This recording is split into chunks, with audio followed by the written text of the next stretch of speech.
दिल्ली एक ऐसा शहर जहां रहने वाले लोग अपनी जिंदगी के 8 से 10 साल कम जीते। 2023 में 17,000 से ज्यादा लोगों की मौत हुई सिर्फ और सिर्फ एयर पोल्यूशन की वजह से। सांस लेने में इतनी ज़्यादा दिक्कत होती है कि मेरे को यानी हॉस्पिटल वगैरह जाने की नौबत आ जाए। 800 IQ होता है, देश का कैपिटल है, उसके बाद भी इतना गंदा लेके जा रहे हैं आप लोग। ये तो पन्नी की फैक्ट्री है तो भाई धुआं निकलता है तो ये तो परेशानी तो होती है, केमिकल है उसमें। सुबह को उठते हैं तो ऐसा लगता है आंखों में मिर्चा जैसी लग रही है। शाम को जाते हैं तो खांसी, गले में खराश सा हो जाता है। पिछले कुछ दिनों से दिल्ली का AQI 400 प्लस क्रॉस कर रहा है, जो कि वर्ल्ड हेल्थ ऑर्गेनाइजेशन WHO की सेफ लिमिट से 30 गुना ज्यादा है। हम सांस लेते हैं जिंदा रहने के लिए, पर दिल्ली में हर सांस जिंदा रखने की बजाय लोगों को धीरे धीरे खत्म ही कर रही है। The world knows about the Delhi now, right?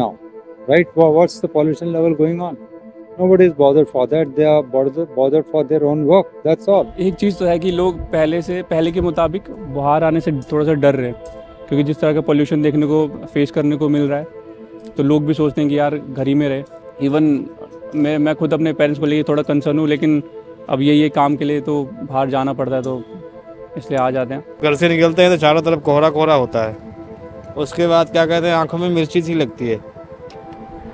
शाम को जाते हैं तो खांसी, गले में खराश सा हो जाता है। यही सब प्रॉब्लम है, इसमें क्या कर सकते हैं। एयर पोल्यूशन बहुत ज़्यादा है। जैसे ही दिल्ली में कदम रखो मन घबराता है सांस लेने में।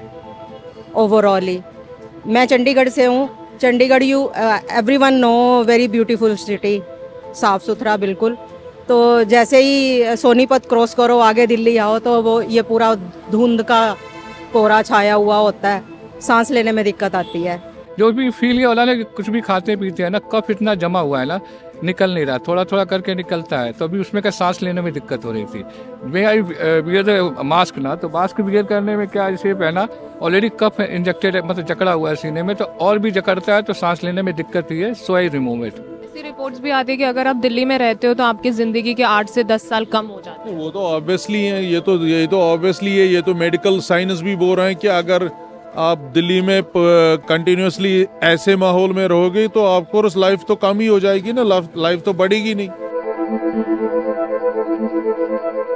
दिल्ली की हवा अब जिंदगी नहीं मौत बांट रही है। हर सांस के साथ साथ लोग अपनी सेहत खो रहे हैं। 2023 में हर 7 में से 1 मौत एयर पोल्यूशन की वजह से हुई थी। जरा सोचिए ये प्रॉब्लम कितनी गंभीर है।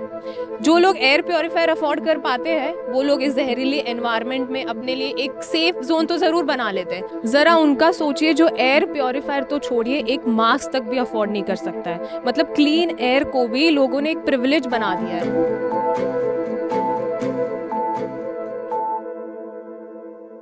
ओखला इंडस्ट्रियल एरिया दिल्ली के 13 में से एक पोल्यूशन हॉटस्पॉट माना जाता है। पोल्यूशन हॉटस्पॉट वो जगह जहाँ पे दिल्ली के बाकी एरियाज के कंपैरिजन में पोल्यूशन लेवल ज़्यादा होता है। तो उस पोल्यूशन लेवल को मेंटेन करने के लिए सरकार ने एक एक्शन प्लान निकाला था, जिसमें ये था कि अगर रोड पे कहीं भी खुलेआम कूड़ा कचरा पड़ा हुआ होगा तो उसे साफ़ किया जाएगा, वाटर स्प्रिंकलिंग की जाएगी, मैकेनिकली जो रोड पे डस्ट होता है उसे रिमूव किया जाएगा, और जो रोड पे खड्डे होते हैं उसे रिपेयर किया जाएगा। एक्शन प्लान तो है बट एक्शन तो क्लियरली नहीं दिख रहा है।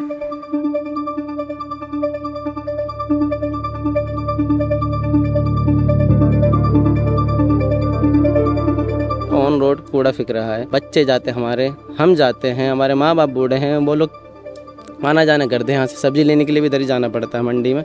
सब बीमार है, घर में सब दवाई खा रहे हैं, मैं भी खा रहा हूँ दवाई। कूड़ेदान को हटाना चाहिए, इसको कहीं अच्छी जगह रखना चाहिए। पूरे रोड को गंदा कर रखा है। गाय मारती है, लेडीज को मार देती है, बच्चे को मारती है। जो आप कर रहे हो, अभी तक तो कोई आया नहीं था, आप लोग आके वीडियो बना रहे हो, अच्छी बात है कि शायद आपसे आगे के लिए बेनिफिट मिले। ये चीज़ तो मैं बोलूँगा कि ये सफाई डस्टबिन वगैरह 2-4 लग जाएं, जो कचरा बाहर फेंकता है वही डस्टबिन में पड़ने लगे, तो यहाँ पे रोड पे सफाई भी होगी और बंदों को भी सुविधा होगी। ये जो लोग यहाँ रहते हैं, इनके लिए पोल्यूशन कोई डेली हेडलाइन नहीं है, एक पुरानी आदत बन चुकी है। उनकी जिंदगी में जहरीली हवा से भी बड़े बोझ है, जैसे रोजगार की चिंता, 2 वक्त की रोटी और साफ एरिया। जब जिंदगी का हर दिन जीतने की लड़ाई हो तो हवा का जहर भी एक और मुश्किल जैसे लगता है। इनका सच और भी कठिन है। ये लोग धुओं से नहीं बल्कि अपनी मजबूरियों से घुट रहे हैं। फिर भी हर सुबह उठकर ये जिंदगी को आगे बढ़ाने की कोशिश करते हैं, चाहे उनकी सांसें इस हवा से हर रोज थोड़ी और भारी क्यों ना हो जाए। तो क्या करें, पेट भी तो देखना जरूरी है। अब हम कंपनी के लिए बुरा कहें तो उसमें कितने लोगों के घर चल रहे हैं, कितने लोगों को रोजी रोटी चल रही है, ये भी तो नहीं कह सकते ना। और किसी का अपना है तो नहीं छोड़ के जा रहा, किसी के किराए पर है तो किसी मजबूरी से नहीं जा रहा, ये बात।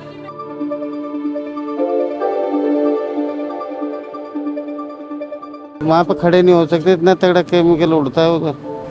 कैसा केमिकल होता है? पानी का, हवा का? हवा का बदबू मारती बहुत तेज। हाँ, तो ये तो पन्नी की फैक्ट्री है तो भाई धुआं निकलता है, तो ये तो परेशानी तो होती है। केमिकल है उसमें, केमिकल से लोगों को परेशानी तो होती है। सुबह को उठते हैं तो ऐसा लगता है आंखों में मिर्चा जैसी लग रही है, तो दिख रहा है। हाँ।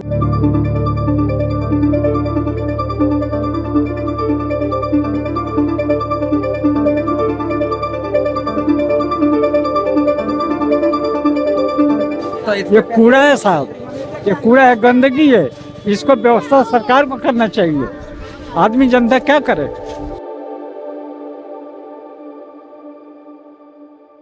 आगे कुआं पीछे खाई और बीच में फंसे हुए हैं ये लोग, जिनको ये फैक्ट्रियां रोजगार तो दे रही है, उनकी रोजी रोटी का जरिया तो बनी हुई है, बट उन्हीं से ही जो जहरीला धुआं निकल रहा है वो इनकी जिंदगी के कीमती साल छीन भी रही है। जब हम दुनिया के बाकी देशों को देखते हैं, हमें लगता है कि वहाँ की हवा कितनी साफ और शुद्ध है। उनके लिए ये नॉर्मल है क्योंकि वहाँ पोल्यूशन जैसी प्रॉब्लम को काफी सीरियस लिया जाता है। लेकिन जब हमने यही बात यहाँ समझने के लिए टूरिस्ट से पूछा तो इंडियन टूर गाइड्स गुस्से में जवाब देने लगे। उन्हें लगा कि हम इंडिया का नाम खराब कर रहे हैं ऐसे सवाल पूछ के, कि हमारी ही वजह से इंडिया में कम टूरिस्ट आते हैं। इनको स्मेल नहीं आ रही, इन्होंने बोला air pollution is not about smell sir, कोई प्रॉब्लम नहीं होती। वो आप साफ नहीं समझोगे, आप अपना काम करिए, हम अपना काम करेंगे। Let's go. वो सब्जेक्टिव है सबका। Good luck. Thank you taking the ball. Thank you. अब जवाब का तो हमें पता नहीं, बट अगर दिल्ली की हवा ऐसे ही हर साल और जहरीली होती गई तो टूरिस्ट तो बहुत दूर की बात है।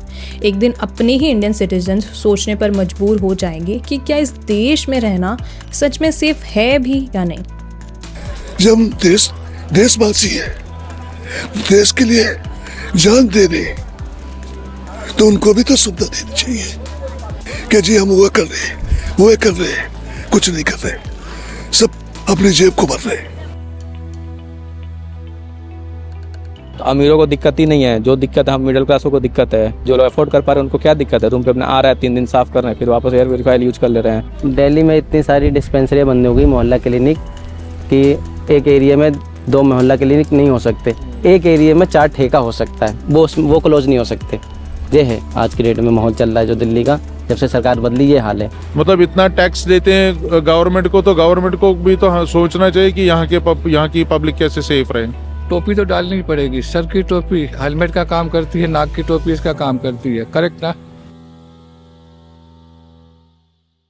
दिल्ली की ये हर साल की कहानी है, हर साल यही चीज रिपीट होता है। सरकार आती है जाती है, जैसे ही सर्दियाँ आती है पोल्यूशन लेवल बढ़ जाता है, तो कभी ग्रैब 1, ग्रैब 2, ग्रैब 3 कई मेजर्स इंप्लीमेंट कर दिए जाते हैं। बट जैसे ही गर्मियाँ आती है अगले साल वही सेम साइकिल रिपीट होती है। कभी भी कोई सरकार ने परमानेंट सोल्यूशन लाने की कोशिश की नहीं है। क्लीन एयर और क्लीन वाटर जो हमारा बेसिक राइट है, उसके बावजूद भी ग्राउंड रियलिटी हर साल अनफॉर्चुनेटली कुछ और ही कहती है। With camera person Shivam, this is Sarita Chaudhary from salt.